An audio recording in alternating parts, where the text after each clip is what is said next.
再来看国民党总统参选人侯友宜，人搁伫美国的访问，嘛继续拜访参众议员，两天内甲14个议员见面。除了变外交针对咱国内进口两个争议，部长陈吉仲已经辞职。侯友宜是表示讲，个人的辞职并无重要，重要的是政府爱护人民清楚的交代。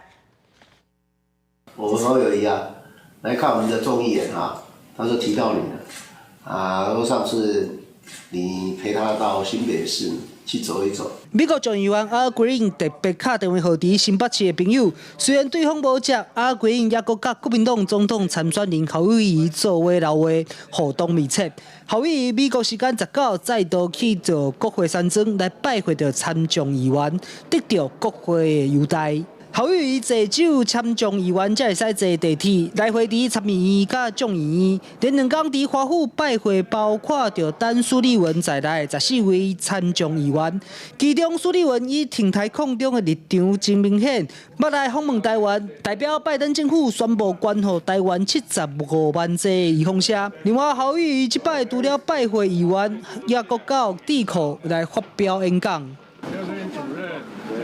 传统基金会亚洲研究中心主任史密斯来迎接侯友宜，随后侯友宜就进行访问美国的第4场智库座谈。侯友宜表示，访问美国主要的目的就是望美方来了解台湾是印太地区的重要成员，而且愿意变做负责任的利害关系人。A lot of people in Washington didn't have as great of an idea or an understanding of where Mayor Ho and the KMT today stand on some of these issues, and I think it helped us get a better understanding. 我到美国来，最重要深化台美关系，让台海安定，台湾安全，让美国安心，全世界也放心。侯友宜美国时间18嘛，请到美国全体的官员，现场有放两国的国旗，针对强化台湾能力甲台美关系来交换意见。唔那变外交，新北市长身份的侯友宜，面对着农业部长陈吉仲辞职，强调进口技能留去倒位才是重点。最主要把蛋从进口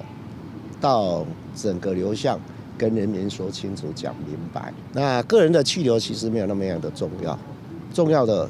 要不断的去反思，也了解整个过程，给人民一个清楚的交代。侯友宜连续刷2天伫美国华府甲一个美国国会议员来见面，为着就是要让美方更加清楚伊的立场。明仔美国时间20，侯友宜会飞去 San Francisco， 中昼会先甲这个科技界来座谈，暗时有一场表演。结束了后，伊就会坐飞机回去台湾。以上是记者欧阳周良祥伫美国华府的采访报道。